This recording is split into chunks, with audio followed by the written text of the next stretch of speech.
Hi David, welcome back to DEJAN SEO. Thank you, sir. Good to see you in the new year. So today we're going to be talking about something that we've recently done with our website. It was a pretty good move on our behalf, and it came from our inability to convert all the traffic that we had. Yes.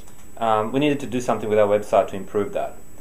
So after many days and hours of thinking, You bit the bullet. Well, yeah, we said we have to do something because all the good traffic we're receiving is not really encouraging people to interact. So the bottom line of our negotiations between the staff members and agreeing and disagreeing of what would work and what wouldn't work, we said, why do people come to our website? Yes. To check us out, to get a quote. So our website was not really focused on that part. We had the little call to action on the side and contact form, but nothing on the front page was inviting people to interact with us. So no kind of call to action. Right now, let's do business. So with a very random bold move, we wiped our flash header, which I believe did nothing for us, Yes. and put step-by-step process with a little progress bar or a progress indicator. Yes. And made it very simple for people to get in touch with us without really filling out big forms and things like that. Yeah. As a result, our inquiries improved by 700%. Now we're wondering, is there anything else that we can do to improve that further? Yep. All right. So we'll cut across to a screenshot of this is how the current website's looking. So you've got obviously the DEJAN SEO banners. You've got the contact numbers. And you've got, again, that very much that call to action quote area. So one of the things using feng-gui, which is one of a number of attention analytics platforms, we can actually simulate eye interaction. So running a quick test here, we can see that sort of 97% of, the predicted focus is around the quote button. But, an example, if you preferred getting a lot of phone leads, we can see that in terms of attention analytics, close to 0 is actually focused around the phone number. So you might want to look at testing elements such as testing different colorations, different fonts, larger phone numbers. So that's obviously one aspect where you can use attention analytics. The next really cool part is actually using, predictive heat maps. So while we can see that obviously the quote button is getting a lot of attention, we can actually see there's a fair bit of focus around the gentleman's leg area. Private parts. Yeah, well, and that's how it is. Maybe females may not feel comfortable completing a quote on this site. So it's got the ability to do A/B testing a different image there. So having a female or having a fictional character or anything, you can use attention analytics to understand what types of elements might be distracting visitors, and then it narrows down the items which you're actually going to test. So just to clarify, this is not the actual heat map and the behavior on the side. This is software predicting which elements will be attracting attention. That's correct. So obviously, and then it's not as important in a website like this. But if you have, let's say, a 3-step process in a form, you can use attention analytics to understand where the eye movement is actually going. So you can actually see that it starts in one particular part of the page and jips about all over the place. So it's a bit unfocused in terms of It does gravitate around 2 areas. So what do we have? SEO packages and viral marketing. There seems to be two areas that people would focus on our navigation. So perhaps it's just the location of the button.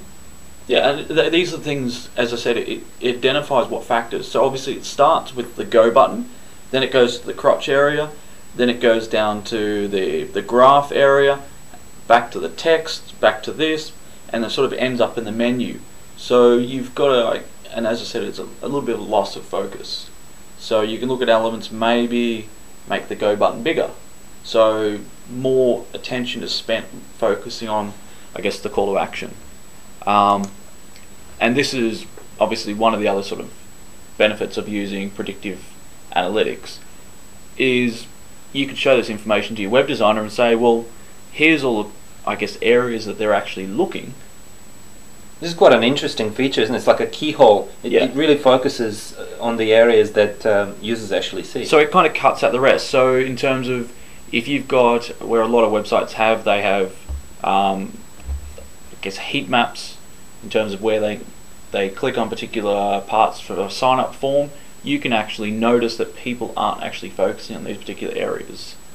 So there's lots of fun things you can kind of do with attention analytics, and then you can use that information and then design your A/B tests using platforms like Website Optimizer. Another sort of area, obviously, which is very important for a lot of businesses, which is often forgotten about, is the Contact Us page. So what we're looking at now is your Contact Us page, which, I mean, it's nice, it's clean, it's consistent with your branding, but one of the problem is you can see around about 10 different contact methods. You know, there's 8 different phone numbers, there's email addresses, there's contact forms, and then you've got office address. So you've kind of got, I guess, this barrage of information, which does make it harder to track, and also it may confuse your clients in terms of what do they do when they get to this page. Yep. The idea was to give them a variety of options. Yes. If they want to follow us on Twitter, if that's their style, if they want to give us a call or do a quick submission, if they just want to see where we are. But using, CSS to hide the information, such as, you know, hiding your local contacts below the fold. You know, there's those kind of things which you can actually do. So the information's still there.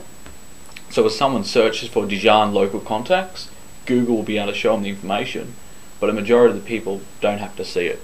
So again, we did the same kind of, you know, analytics analysis, and we can see sort of where the attention is split across. So, you know, 18% is direct to the form.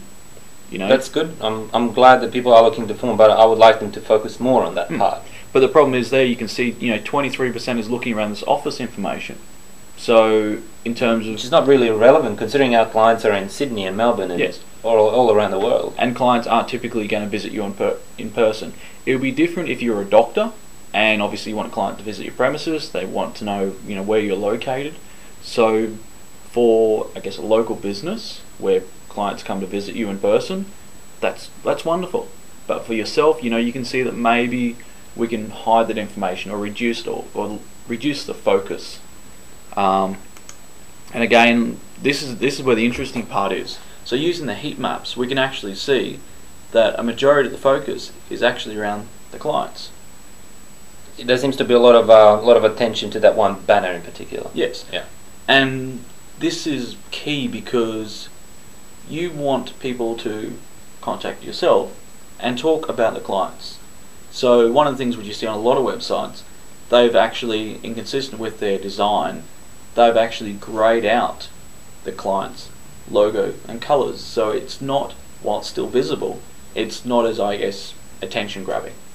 So there's these kind of things which you can do, and using attention analytics, they're brought to the surface. And yeah, again, looking through the eye tracking pattern, you know, the eye just, it has a seizure. It's very dynamic. It's moving about quite a lot. There's no nice flow, step 1, 2, 3 to it. Well, that's, you can see, so it starts obviously, you know, the Real Insurance logo, then goes to the menu system, then back to the Real Insurance logo, then goes across to the contact number, then goes down to the head office details, then goes to the local contacts. You know, the eye is darting about, whereas when you get people to the Contact Us page, you just want them to contact your business. And again, looking at, I guess, the keyhole patterns, you can see sort of where the focus is, and there's not enough focus around your contact form or your contact numbers, and that's sort of it. So, you know, while it's effective to use platforms like Crazy Egg, ClickTail, Robot Replay, when you've got a website you can gather data, when you're doing mock-ups, when you're doing designs or planning A/B testing, using platforms like feng-gui allows you to narrow what elements you have to test. Okay, so I suppose next step for us will be to take this predictive heat mapping and stuff and sort of apply to the actual tracking. Yes. Maybe compare what the real situation is to our predictions and start A/B testing. Yes, definitely. And pretty much try to determine which variations of the page will produce the best result. Yes, that's correct. All right, that's some very useful feedback in terms of conversion optimization. Definitely. SEO is not enough if you don't convert the customers in the end. So we'll try to implement some of these changes on our site and do some testing and publish our results in one of the next videos. David, thank you very much for your expertise and insight, and looking forward to having another session with you. Thank you very much.